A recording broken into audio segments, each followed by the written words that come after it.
আগে যারা আসছিল তারা চলে গেছে, আমরা যারা আছি আমরাও একদিন চলে যেতে হবে। এই কথাটা কি রাইট? এটাই তো আল্লাহ বলছে, কুল্লু নাফসিন যায়িকাতুল মাউত, সকল প্রাণী একদিন মরতে হবে। তা আমরা যদি মরতেই হয়, মরার আগে আরেকটা দাবি রয়ে গেছে। সেই দাবিটা কি? আল্লাহ কোরআন শরীফে বলেছেন, ইয়া আইয়ুহাল্লাযীনা আমানু দুখুলু ফিস-সিলমি কাফা, ও বিশ্বাসীরা তোমরা পুরাপুরি ভাবে ইসলামে দাখিল হও। বলুন পুরাপুরি ভাবে কোথায় দাখিল হওয়ার জন্য বলছে? সবাই বলুন, কই দাখিল হইতো? ইসলামে। মৃত্যুর আগে যদি ইসলামে দাখিল হইতে পারেন তাহলে আপনার ভাগ্যটা ভালো হয়ে যাবে। ইসলামে দাখিল হবেন পুরাপুরি ভাবে, কিছু হইবেন হেমনে কিছু এমনে, এভাবে না, পুরাপুরি ভাবে। ইসলাম কই? ইসলাম কোনটা? কার ইসলাম? আল্লাহকে জিগান, আল্লাহ বলবেন ইন্নাদ দীনা ইনদাল্লাহিল ইসলাম। আল্লাহ বলেন ইসলাম হলো আমি আল্লাহর মনোনীত ধর্ম, এটার মধ্যে যারা দাখিল হবে তাদের মধ্যে শান্তি আসবে। কেন? ইসলাম শব্দের অর্থ কি বলুন তো? সবাই বলুন, ইসলাম শব্দের অর্থ কি? আরো জোরে বলুন কি? আচ্ছা, আমি আপনাদের কাছে বিচারটা দিলাম, এখন কি ইসলামের ভিতরে শান্তি আছে? বলেন কি আছে? আজকেও আমার সাথে আসছেন, স্টেজে আছেন কিনা, ঢাকা থেকে আসছেন আব্দুল বাতেন মুজাহিদি সাহেব, উনি আমার সাথে দুঃখ করে বলতেছেন, ভাই আমি আজমি শরীফ যাব, আজকে গেছিলাম ভিসা অফিসে, আমাকে ভিসা দেয় নাই। না দেওয়ার কারণ কি? মাথায় টুপি মুখে দাড়ি। মাথায় টুপি মুখে দাড়ি থাকলে ভারতে যাওয়ার ভিসা দেওয়া হয় না। তাহলে কি ইসলাম কি এখন শান্তিতে আছে? বলুন আছে? কিন্তু আসলে ইসলাম শব্দের অর্থ কি? কিন্তু ইসলাম শব্দের অর্থ শান্তি, অর্থ সত্য, কিন্তু ইসলামও সত্য, আল্লাহর মনোনীত ধর্ম। কিন্তু এখন যে ইসলামে শান্তি নাই, না থাকার কারণটা কি? ইসলাম যে শান্তি, এই শান্তির ধর্মটা আপনার আমার কাছে পৌঁছে দেওয়ার জন্য আল্লাহ পাক দায়িত্ব দিলেন কাকে? এই যে দেখেন, যারা আওয়ামী লীগ করে, নির্বাচন আইলে আপনাদের আখরা কেন্দ্রীয় ভাবে আওয়ামী লীগের নৌকা মার্কা নিয়ে একজনকে কেন্দ্রের থেকে মনোনয়ন দেয় না? যারা বিএনপি করেন আপনাকেও ধানের শীষ মার্কা মনোনয়ন ঢাকা থেকে দেয়। কেন? এই পার্টির মনোনয়ন, মন মতো প্রার্থীকে মনোনয়ন দেয় যাতে এই মার্কাটার বিজয় হয়, এই মার্কা বিজয় হয়ে এলাকার মানুষের শান্তি দিতে পারে। এই তো নির্বাচনের নিয়ম কানুন।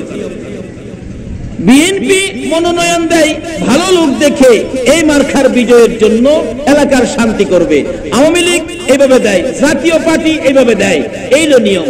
কিন্তু কেন্দ্রীয়ভাবে ঢাকা থেকে মানুষের শান্তির জন্য এইভাবে যদি কেন্দ্রের থেকে মনোনয়ন দিতে পারে, আমার আল্লাহ বলেন আমি আমার ইসলাম শান্তির ধর্ম এই মানুষের কাছে পৌঁছে দেওয়ার জন্য আমিও একজনকে মনোনয়ন দিয়েছি।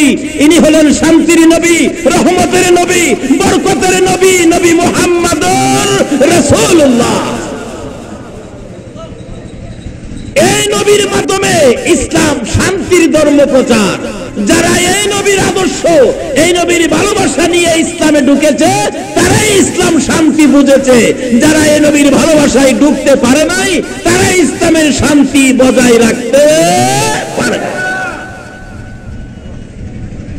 কোন নবী শান্তির ইসলাম নিয়ে আসছে? আল্লাহু আকবার বলুন। আমার নবী শান্তির ইসলামের দায়িত্ব আমার নবী বিদায়ের পর আল্লাহর ওলিদের হাতে চলে গেছে। আল্লাহু আকবার বলুন। খাজা মঈনুদ্দিন চিশতি রহমাতুল্লাহ আলাইহি ভারতের জমিনে এসে 92 লক্ষ হিন্দুকে মুসলমান করেছে। একদিনও কোনোদিন বোমা মারে নাই, একদিনও কারো মাথায় বাড়ি দেয় নাই, একদিনও মেশিন গান হাতে নেয় নাই। শুধুমাত্র নবীর আদর্শ, নবীর প্রেম আর ভালোবাসার আচরণ দিয়ে, ওই নবীর আদর্শ দেখিয়ে খাজা মঈনুদ্দিন 92 লক্ষ হিন্দুকে মুসলমান করেছে। কি আদর্শ নবী! ইসলাম শান্তি নবী কিভাবে আনে দেখেন। আপনারা এখানে যারা উপস্থিত আছেন, ছোটকালে একটা বই আপনারা পড়েছেন ছোটকালে, আমিও পড়েছি। এই ছাত্র আছে কিনা দেখি। বইটার মধ্যে কাহিনীটা ছিল দুষ্ট বুড়ির কাহিনী। দুষ্ট বুড়ির কাহিনী পড়ছেন এমন ছাত্র আছেন না এখানে? বাবা মুরব্বীরা পড়ছেন না ছোটকালে? কাহিনীটা কি ছিল? নামটা কি? দুষ্ট বুড়ির। আচ্ছা, এই বুড়িটা কি দুষ্ট বলে কেন? বুড়িটা দুষ্ট হলো কেন?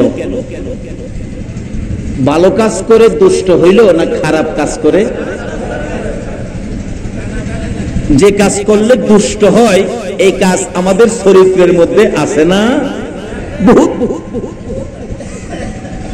আসুন, ইসলাম শান্তি।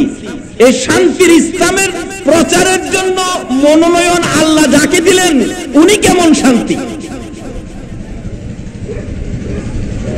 নবী যেই পথে যাইতেন বুড়ি সেই পথে কি করতেন জানি? কাটা দিতেন। মাশাআল্লাহ, কবে পড়ছে এখনো মনে আছে, দেখছেন নি? আসলে যেটার মধ্যে নবী আছে এটার মধ্যে রহমত আছে, যেটার মধ্যে নবী আছে এটার মধ্যে শান্তি আছে, যেটার মধ্যে নবী আছে এটার মধ্যে বরকত আছে। আল্লাহু আকবার বলুন। যেটা নবী নাই এটার মধ্যে শান্তি। এখনকার দিনে শিক্ষানীতিরা বইয়ের মধ্যে কি শিক্ষানীতি কি পড়া দেয়, হিবুলা মানে পড়ে হাট্টি মাটিম টিম, তারা মাঠে পারে ডিম, তাদের খাড়া দুটি কয় না দিন, তাদের খাড়া দুটি।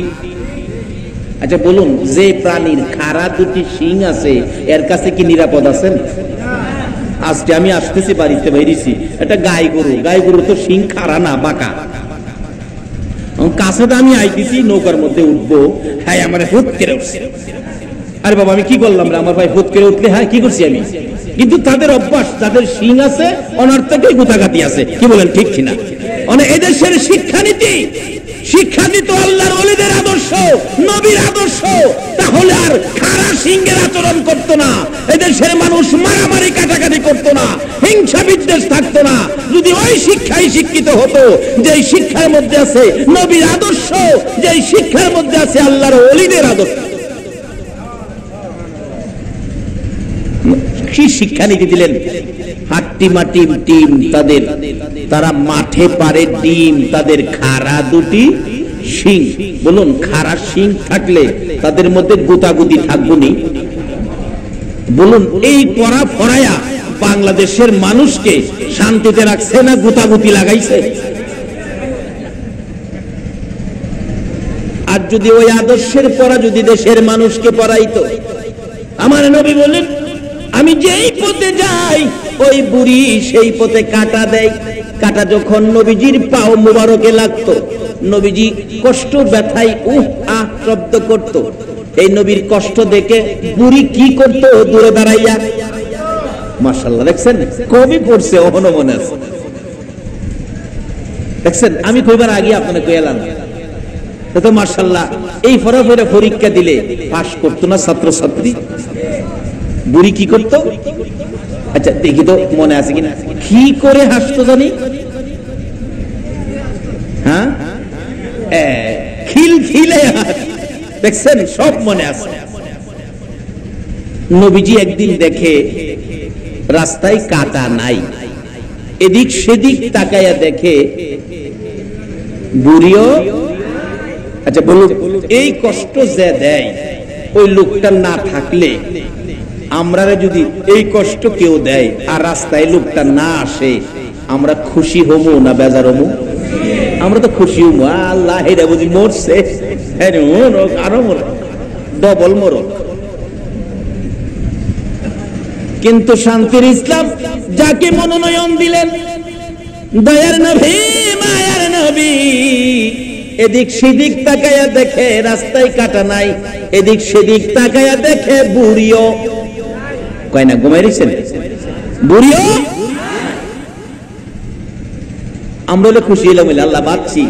কিন্তু দয়ার নবী ডাকতেছে, কি ব্যাপার, বুড়ি কোথায়? রাস্তায় কাটা নাই, বুড়িও নাই। নিশ্চয় বুড়ির কোনো অসুখ হইয়াছে। কই চিন্তা করতেছে? সেই নবীর আদর্শ যদি মুসলমানের কাছে থাকতো গো, মেশিন গান নিতে হতো না, বোমা মারতে হইতো না। খাজা মঈনুদ্দিন চিশতি যেমন ওই নবীর গুণগান দেখাইয়া 92 লক্ষ হিন্দুকে মুসলমান করেছে। এই আদর্শ নিয়ে যদি বাংলার মুসলমান ইসলাম নিয়ে ময়দানে নামতে পারে, এখনো মুসলমানদের বিজয়ের পতাকা উড়বে। কিন্তু এই নবীর আদর্শে আদর্শিত হতে হবে তো, এই নবীকে ভালোবাসা দিতে হবে তো। নবী কি শিক্ষা দিয়ে গেলেন? নবীজি দেখে এদিক সেদিক তাকিয়ে বুড়ি নাই, কাটাও নাই, নিশ্চয়ই বুড়ির কোনো অসুখ হয়েছে, নাকি কেন আসলো না? দুশ্মনী করে তারপরও নবী তার খোঁজ খবর নেই। আর আমরা মারফেটের বাইনা খায়া পড়তেছে, খবর টবর নেই না।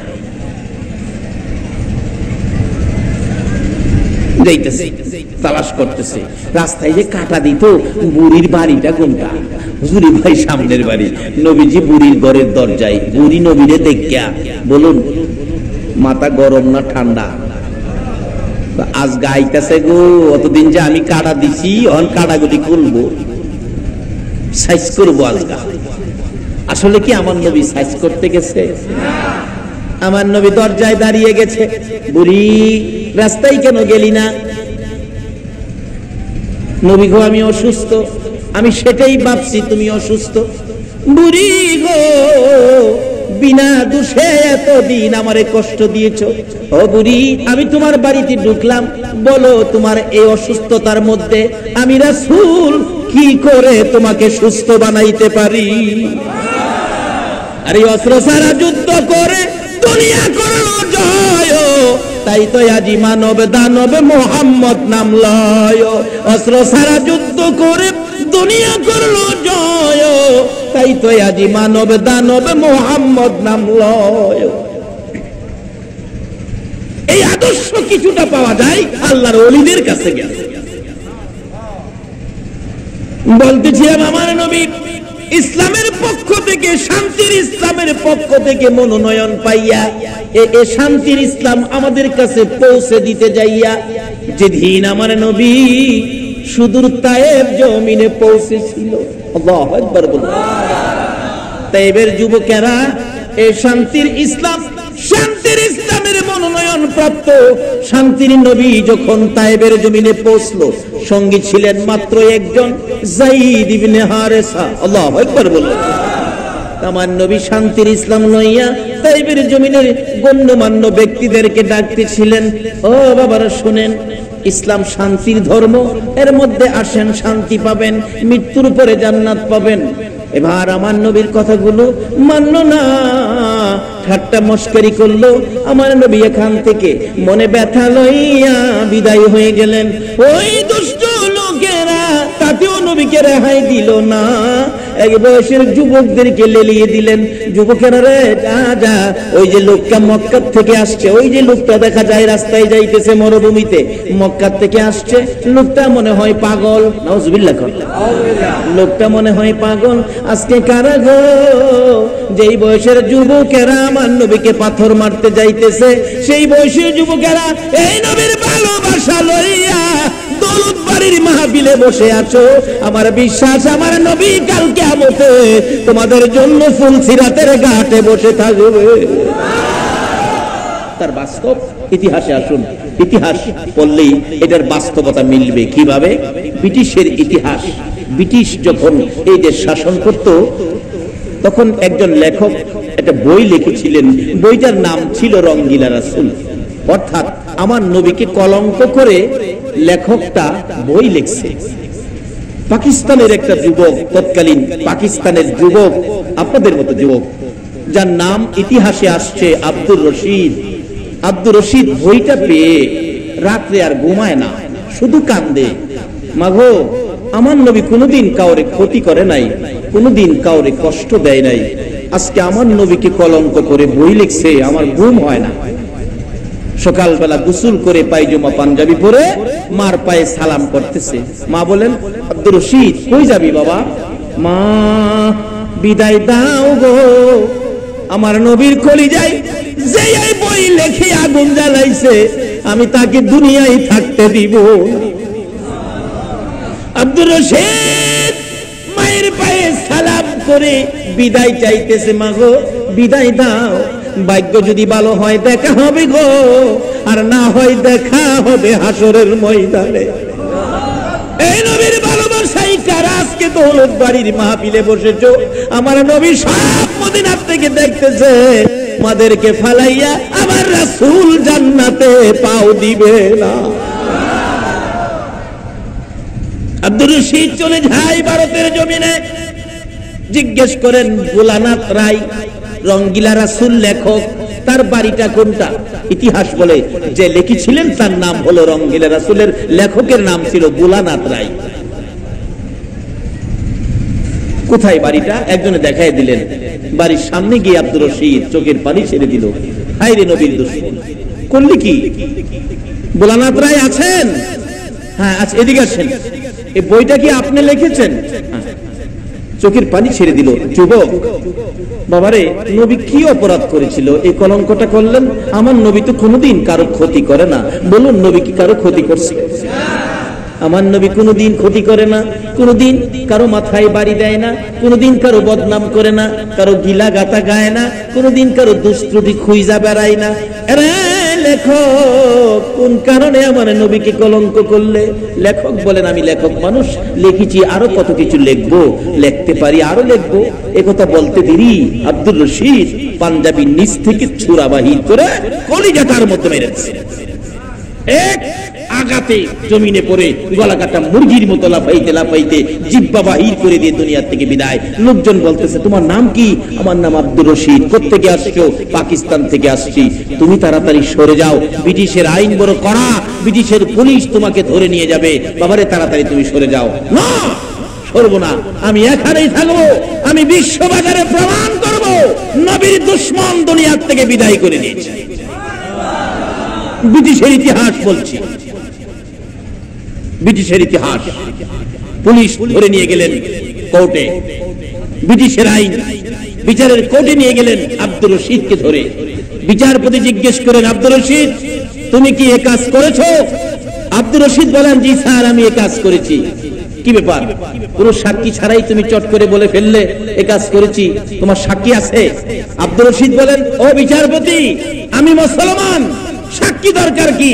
একটা কথা জেনে রাখো, মুসলমান কোনদিন মিথ্যা কথা বলে না। বলুন, এখনকার যুগে মুসলমান মিথ্যা কথা বলেনি? এই জন্যই তো বুশের মাই খাও। আসো, বেলায়েতের দরজায় দাঁড়াও, রাসালাতের মালা গলায় পরো, এছাড়া কোনো উপায় নাই। বাবারা, কষ্ট হইতেছে আপনাদের? হুজুররা তো আরো অনেক আছে, হেরানি আবার আমার গালাগালি করতেছে, বলে সারে সময় খাইয়ে লইতেছে তুফাজ্জল মৌলভী। রাখ, পিসাব কেবলা আমার সাথে আছে। কি কন? পিসাব কেবলা যদি হায়াত না কমায়, আর কি ওই কমাই পারবো? যা হবে পিসাব কেবলার হুকুমে হবে। কি খান? আর হিসাব কেবলা ইচ্ছা করে হুকুম দিতে পারবে না। হিসাব কেবলার হুকুম আসবে কোত্থেকে?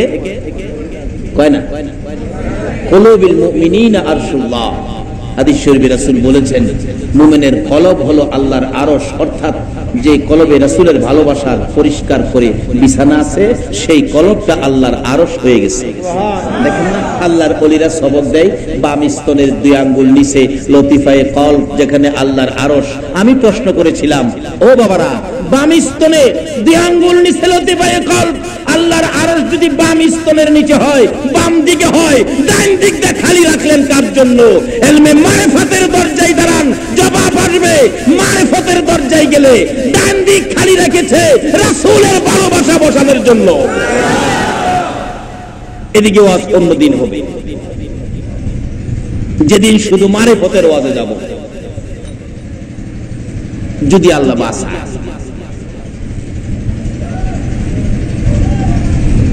আব্দুর রশিদ বলতেছেন, বিচারপতি, মুসলমান কোনদিন মিথ্যা কথা বলে না। তৎকালীন ওই কোর্টের অ্যাডভোকেট ছিলেন, উকিল ছিলেন শেরে বাংলা একে ফজলুল হক। উনি বলতেছেন, মাননীয় বিচারপতি, এই ছেলেটা ব্রেন ডিফেক্ট, তাকে জিজ্ঞাসাবাদের সময় দেওয়া হোক। মঞ্জুর করলেন বিচারপতি, ঠিক আছে। তাকে নিয়ে বলতেছেন, আব্দুর রশিদ, তুমি খালি বলবে এই কাজ কে করছে আমি জানি না, আমরা আইনের ফাঁকে তোমাকে বাঁচাই দিব। আব্দুর রশিদ বলেন, না, আপনি কি বুঝাতে চাইতেছেন? মুসলমান কোনদিন মিথ্যা কথা বলতে পারে না।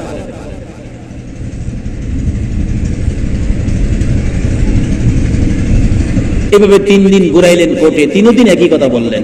অবশেষে বিচারপতি রায় দিয়ে গেলেন, কালকে সকাল 10:30টায় তোমাকে মৃত্যুদণ্ড দেওয়া হবে। ঠিক আছে, বলতেছে তোমার কোনো কথা আছে, কোনো দাবি আকাঙ্ক্ষা আছে? আব্দুর রশিদ বলেন, আর কোনো দাবি আকাঙ্ক্ষা কথা নাই, একটা কথা কি, যেই মা আমি আব্দুর রশিদের মতো সন্তানকে পেটে রাখছে, ওই মায়ের এই রাত্রটা আমি থাকি।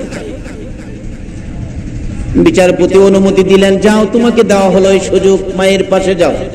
আব্দুর রশিদ চলছে, বাড়িতে যাবেন, বাড়ির কাছাকাছি যাইয়া শুনে মা দরদি পাগলের মতো কাঁদতেছে। একটা দৌড় দিয়ে বাড়ির ভিতরে ঢুকলেন। মা, মা গো, এইভাবে তুমি কেন কান্দো? ব্যাপার কি, ব্যাপার কি? মা জবাব দিলেন, আব্দুর রশিদ রে, কেন জানি আজকে সকাল থেকে আমি মায়ের কলিজার মধ্যে আগুন জ্বলতেছে। কেন জানি আগুন জ্বলতেছে রে বাবা, আমি তো বুঝতে পারতেছি না। আমি জানতে চাই আপনাদের কাছে, ও আখরা সিঙ্গার বিলের দৌলত বাড়ির ভাইয়ের, আমি জানতে চাই, সন্তানের উপর যদি কোনো বিপদ আসে গো, আগে জানে কে? আরো জোরে বলুন, আগে জানে কে?